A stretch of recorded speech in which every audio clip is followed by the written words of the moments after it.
Chapter 9. The Architect's Shadow. The water in the basin turned red. Maya Reed worked with the practiced steadiness of a surgeon, her fingers moving with a rhythm that had cleaned 1,000 wounds in 100 forgotten places. The grit she wiped from Ethan Cole's knuckles wasn't hospital grime or the chalky dust of old bones. It was black soil, damp and cold, clinging to the deep cuts left by his own fingernails. He hadn't noticed he'd been digging them into his palms. "You need to stop disappearing into your head," Maya said. Her voice was low, stripped of judgment. It was a fact, stated the way she might state a patient's blood pressure. "You came back from the asylum 3 hours ago. You haven't eaten. You haven't slept. I found it." The words scraped out of him like rust off an old blade. Ethan watched his hands in the water. They didn't look like his hands. They looked like a stranger's hands, wrapped around a stranger's tools, doing a stranger's work. The asylum had given him back his memories, but they had also given him someone else's. Someone else's hands. Someone else's life. "The door," he continued, forcing the sound out. "It's under the gate chamber. The architect's real workshop. The place where he made the blood gates. I saw it in the asylum. Not just the patient. I saw him star. Aldric Vane.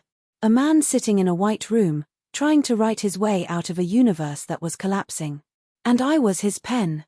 He pulled his hands free of the basin and stood up. The cot creaked.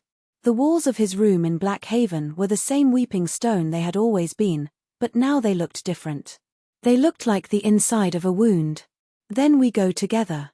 Maya dried her hands on a rag and tossed it aside. She was already wearing her coat, the one with the reinforced stitching and the hidden pockets full of candles and bandages and the sharp little tools that had saved his life more than once. "Now. What about Vera? She's waiting for us at the base of the stairs." Ethan looked at her. Maya's face was tired, the shadows under her eyes deeper than they had been a week ago. She had lost people in the asylum. She had lost pieces of herself in every trial. But she was still here, standing between him and the edge of the abyss, refusing to let him fall. He nodded. The hallway was empty. Black Haven had a way of swallowing its inhabitants during the dead hours. The torches guttered in their iron sconces, casting long shadows that twisted and stretched like living things. Ethan led the way through the common room, past the long table where the regulars had once gathered, past the cold hearth where Silas had spun his lies. The trapdoor was in the floor of the gate chamber. He had walked over it 100 times. They all had. It was seamless, a perfect square of stone that fit into the floor like a puzzle piece. You couldn't see it unless you knew it was there. You couldn't open it unless you knew the name. Ethan knelt and pressed his palm to the center of the stone. Aldric Vane. The stone didn't move. It changed star. The surface shimmered, the grey rock rippling like water disturbed by a stone. Then it sank, revealing a spiral staircase that descended into darkness. The air that rose from below was warm. It smelled of wet earth and ozone and something else, something old and patient, the scent of a forest holding its breath. Vera stood at the top of the stairs, her dark hair falling across her pale face. She had been waiting, as Maya said. Her ancient eyes held Ethan's gaze for a long moment, and then she simply turned and began to descend. The stairs went deeper than the manor should have allowed. The geometry of Black Haven had always been wrong, rooms that appeared on floors that didn't exist, corridors that curved back on themselves like a snake eating its own tail. But this was different. This felt like descending into the roots of a mountain. The walls changed. Stone gave way to something organic, a dark bark-like substance that pulsed with a faint bioluminescence. Veins of purple light ran through it, throbbing in a slow, steady rhythm. "The World Tree," Vera said. Her voice echoed softly in the tight space. "The true heart of Black Haven." The architect built the manor on top of its roots, using its power to anchor the blood gates. "He used it as a battery," Ethan said. "No. He used it as a forge." The staircase ended in a cavern. It was vast, a hollow space carved by roots that were thicker than ancient oaks. They twisted through the ceiling and walls, forming a cathedral of living wood. In the center of the cavern, a console rose from the floor. It was made of the same bone-white crystal that the fragments were made of, arranged in concentric rings that floated in the air without visible support. Holographic projections flickered above the console, frozen mid-frame. A face. A man in his early 50s, sharp-featured, with grey-streaked hair and eyes that had been brilliant once but now looked hollowed out by exhaustion. Aldric Vane. Ethan had seen his face in the asylum, buried in fragmented memories that weren't entirely his own. Seeing it here, in the heart of the machine the man had built, was different. The architect was dead. He had been dead for decades, maybe centuries. But his shadow filled this space like smoke. Maya circled the console, her hand resting lightly on her hip where she kept her knife. This is it. The control room for the whole system. No. Ethan shook his head. This is the monitoring station. The real heart is deeper. But the records will be here. He touched the console. The holograms flared to life. Lines of text scrolled across the air, data streams in a language he didn't recognize but somehow understood. The asylum memories were still settling, still integrating. He could feel them like splinters in his mind, sharp edges of another person's life pressing against his own. *log entry 1. Date. Corrupted. Subject. Initial observation. The image of Vane solidified. He was sitting in a white room, not unlike the asylum cells. His hands were stained with ink. Behind him, a window showed a sky that was grey in a way that no natural sky had ever been. The grey is not a disease, the recording said. Vane's voice was calm, clinical. It is an absence. Not entropy, not decay, absence. It removes meaning from the universe. A tree becomes a shape without a tree. A person becomes a body without a soul. I have isolated the mechanism. The world tree can stabilize local reality against this absence, but the cost is immense. We are building a dam against a flood that will never stop. The recording flickered and shifted. Another log. Log entry 14. Date. Corrupted. Subject. First reset failure. Vane looked older. His hair was grayer, his face more drawn. The window behind him showed a city that was crumbling. I attempted a reset. A complete overwrite of local reality. The world tree's roots recoiled. The structure of our universe fractured. We lost 3 districts. 12,000 people, gone. Not dead. Gone. The grey absorbed them. Their meanings are now part of its absence. He paused. His jaw tightened. The guilt is a physical weight. I cannot stop. If I stop, the grey spreads. If I continue, I may shatter everything. There is no right choice. There is only the less wrong one. Ethan felt Maya's hand on his arm. He hadn't realized he was shaking. Keep going, she said quietly. He scrolled. Log entry 55. Date. Corrupted. Subject. Bloodgate prototype. Vane was standing now, pacing in front of a table covered in schematics. His eyes were bright with the manic energy of a man who had run out of sleep. The Bloodgate system is operational. It is ugly. It is cruel. I hate it. But it works. The survivors who enter the trials are forced to confront their fears, their traumas, their failures. The system feeds on this psychic energy. It uses the pain to power the fragments. Every trial is a crucible. Every survivor comes out stronger or they don't come out at all. He stopped pacing and looked directly at the camera. This is the only way.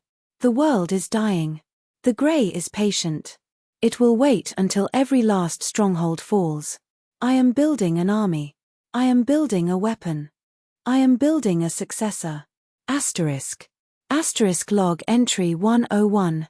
Date. Corrupted. Subject selection. The room was different. The white walls were gone. Now Vane stood in what looked like a laboratory, surrounded by tubes and monitors. In the center of the room, suspended in a tank of amber fluid, floated a figure. Ethan felt his blood turn to ice. The figure in the tank was young. Mid-20s. Gaunt face, intense eyes. Dark hair floating in the fluid like seaweed. It was him. Subject 7 is stable, Vane said. He was looking at a chart, but his voice had changed. There was something in it that hadn't been there before. Hope. Or its desperate counterfeit. The life swap procedure was a gamble. Merging two consciousnesses, one original, one constructed to create a mind stable enough to house the world tree's seed. Subjects 1 through 6 failed. Neural collapse. Psychotic breaks. One simply stopped breathing, even though there was nothing physically wrong with him. He looked up at the tank. Subject 7 is different. The implanted memories took perfectly. He believes he is an ordinary man. A software engineer. A life of quiet desperation. He has no idea that his past is a fabrication, his childhood a collection of borrowed moments, his very self a carefully constructed tool. Vane set down the chart. His purpose is simple: survive. Accumulate the fragments. Open the final gate. Become the vessel for the world's rebirth. He is not a person. He is a key. A very good key. The recording ended. Ethan stood in the silence of the cavern, staring at the frozen image of himself in the tank. His reflection in the hologram stared back, empty-eyed, waiting to be born. "It's true," he said. The words were hollow. "Every memory I have. The day I learned to ride a bike. The first time I saw the ocean. The face of my mother. None of it is real. I am a patchwork. A collage of stolen lives." Maya stepped closer. "Ethan. No. Let me finish." He turned to her, and for the first time since the asylum, his eyes were clear. "I am not a person. I am a purpose. The architect didn't make me to live. He made me to end things." "That's not true." It was Vera who spoke. She had been standing motionless at the edge of the cavern, her hands clasped in front of her, watching the recordings with an expression of profound sadness. Now she stepped forward, her footsteps silent on the root-covered floor. "You are the 7th attempt. But you are also the 7th chance star. The architect built you to be a tool. But tools can choose." Aldric Vane failed because he could not see the people in front of him. He saw variables. He saw probabilities. He saw a world to be saved and a cost to be paid. She stopped in front of Ethan. Her hand rose, hesitated, then touched his cheek. Her skin was cold. "I am a fragment, Ethan. I have been a fragment since the beginning. I am the architect's memory of compassion, trapped in a shape that can bleed. The Bloodgate system was never meant to save the world through logic alone. It was meant to find someone who would look at the cost and say no." Ethan stared at her. The words lodged in his chest like a blade. "You knew. Always. I have been waiting for you to remember." Her eyes held his. "I have been waiting for you to choose." Maya stepped up on his other side. She didn't touch him, but she was there. A wall at his back. "So what do we do now?" she asked. Ethan looked at the holographic console. At the records of a dead man's obsession. At the image of himself in the tank, a blank slate waiting for a destiny he hadn't asked for. "We finish it," he said. "The architect built this system to create a successor. I am his shadow, his work, his heir. But I am not his puppet. He wanted a key. I will be the lock." He turned to the console and pressed his hand to the crystal. The data streams accelerated. New logs appeared, scrolling faster than the eye could follow. The cavern hummed with energy.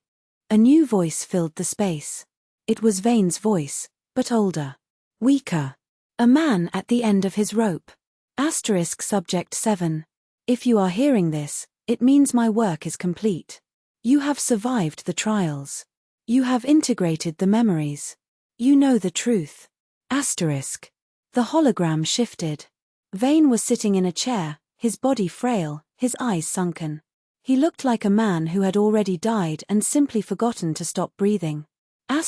"You are the vessel. The world tree's seed is implanted in your consciousness. The 12 fragments are the keys to the final gate. Open it, and the world can be reset. The gray will be pushed back. Everything will begin again. Asterisk. He paused. A cough rattled through the recording. Asterisk, but there is a cost. There is always a cost. The final gate requires a living soul to anchor the reset. The binding is permanent. The vessel cannot survive the process. Asterisk. His eyes met the camera. For a moment, the old brilliance flickered in them. Asterisk, I am sorry. Truly. I designed countless failsafes, endless workarounds. Every path led back to the same wall. A life for a world. I could not find another way. I hope you can. Asterisk. The recording dissolved. The cavern fell silent.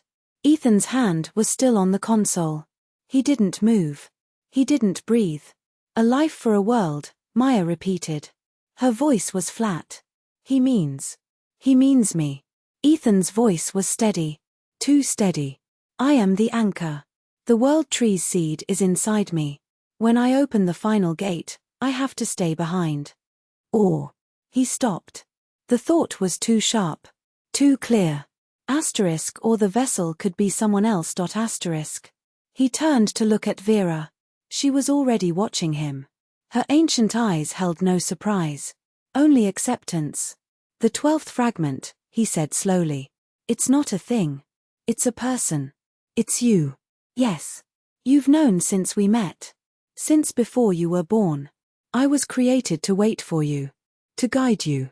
To be the final piece of the puzzle that would let you complete the architect's work. Ethan shook his head. No. I am not paying that price. There is no other price. The system is designed. The binding is absolute. I am the door at the end of the road, Ethan. If you want to save the world, you have to open me. Then I'll burn the whole system down. Can you? Vera asked. The question was gentle. It was not a challenge. The grey is patient. It has waited centuries. It will wait 1,000 more. If you destroy the gates, you destroy the only hope of purification. The world will rot slowly, and every person you care about will be consumed by the absence. She stepped closer. Her hand found his again. I am not afraid to be the cost. I have been a fragment of a dead man's memory for longer than you have been alive. I have lived in the shadows of a broken world, waiting for a moment that matters. This moment matters. Ethan felt something crack inside him. The shell of logic he had built around his heart, the careful walls that had kept him alive through the trials, the shattered mirrors of his borrowed past, everything splintered. He pulled Vera into his arms. She was cold and light, like holding a memory given form. But she was real. She was here. And she was asking him to let her go. No. His voice was muffled against her hair. We find another way. The architect was a genius and a fool. He saw only what the numbers told him. He didn't see me. He didn't see you. We are more than his calculations. Maya stepped behind him.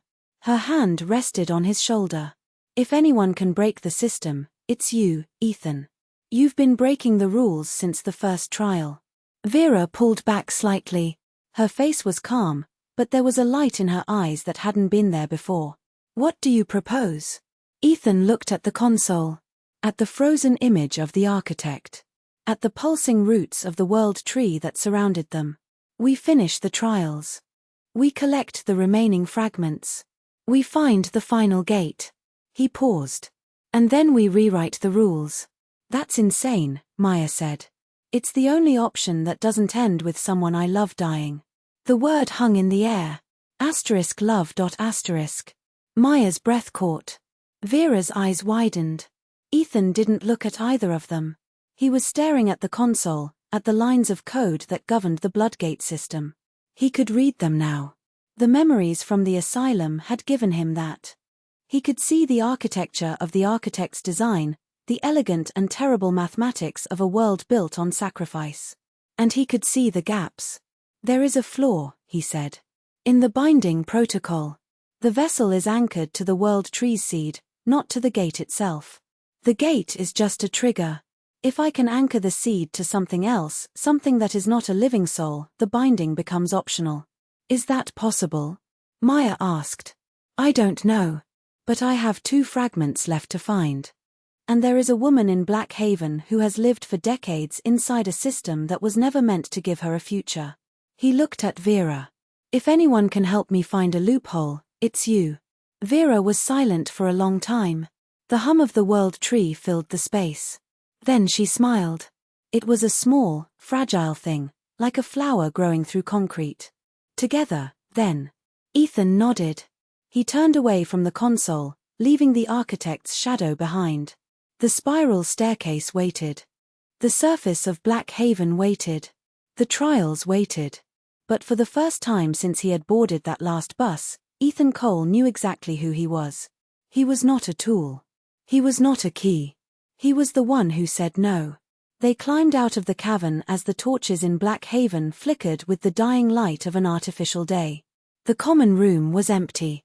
The regulars had retreated to their corners, nursing their wounds and their secrets. Ethan stopped at the top of the stairs and looked back. The trapdoor was sealing itself, the stone flowing back into place like muscle knitting over a wound. "We have 2 trials left," Maya said. She was already thinking ahead, her practical mind mapping the route. The carousel. And 1 more before the final gate. The carousel is next.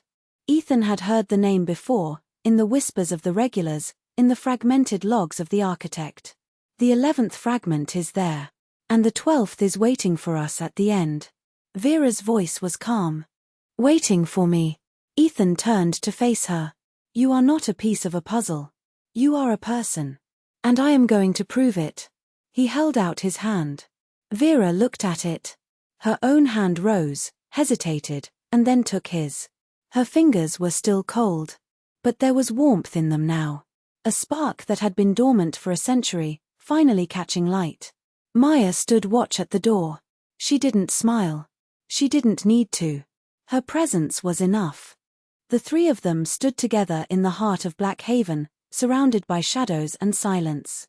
Somewhere, deep beneath the manor, the roots of the world tree pulsed with a steady, waiting rhythm. The architect was dead. But his shadow had finally stepped into the light.